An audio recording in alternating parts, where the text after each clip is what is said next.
एक बार एक वैज्ञानिक ने एक टिड्डे को पकड़ा और उसे अपनी आवाज पर छलांग लगाना सिखाया।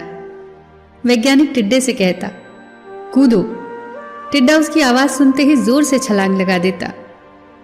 अब वो वैज्ञानिक था तो प्रयोग करना तो बनता ही था। उन्होंने टिड्डे की छलांग पर प्रयोग किया। वैज्ञानिक ने उसकी एक टांग तोड़ दी और फिर बोला, कूदो। अब टिड्डे की छलांग की दूरी कम हो गई। वैज्ञानिक ने उसकी दूसरी टांग तोड़ दी और फिर बोला, कूदो। टिड्डे की छलांग और कम हो गई। अब तोड़ी गई उसकी तीसरी टांग। छलांग की दूरी और कम हो गई। एक एक करके बेचारे टिड्डे की सारी टांगें तोड़ दी गई। अब आखिरी टांग टूटने पर जब उसे कहा गया कूदो, तो वो हिल भी नहीं पाया।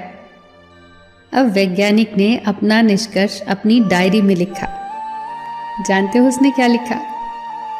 जब टिड्डे की एक टांग तोड़ी गई तो वो थोड़ा बहरा हो गया। जब उसकी दूसरी टांग तोड़ी गई तो वो और बहरा हो गया। हर टांग टूटने के साथ वो और बहरा होता गया और सारी टांग टूटने के बाद वो बिल्कुल बहरा हो गया। जोर जोर से चिल्लाने का भी उस पर कोई असर नहीं हुआ। वो तो अपनी जगह से हिला तक नहीं। छलांग लगाना तो दूर की बात थी। इस कहानी को सुनकर सभी को ऐसा ही लग रहा है ना कि क्या मूर्ख वैज्ञानिक था।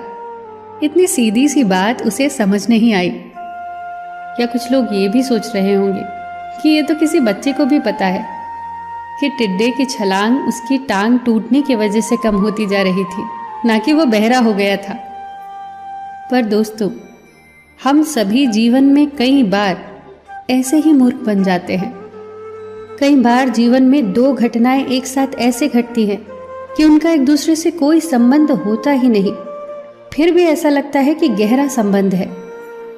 कभी कभी दिखता कुछ और है, हमें समझ कुछ और आता है और वास्तव में होता कुछ और है। इसीलिए अगर पछताना नहीं है तो जीवन में जल्दबाजी में कोई निर्णय न ले। हमेशा समझबूझ का इस्तेमाल करें, सावधानी बरतें, नतीजे सोच विचार कर ही निकालें। दोस्तों, आपको ये छोटी छोटी कहानियाँ और उनकी सीख कैसी लग रही है, हमें कमेंट सेक्शन में ज़रूर बताइएगा। आप अपने सुझाव भी लिखिए जिससे हम और बेहतर करने की कोशिश करें। फिर मिलेंगे दोस्तों अगली वीडियो के साथ।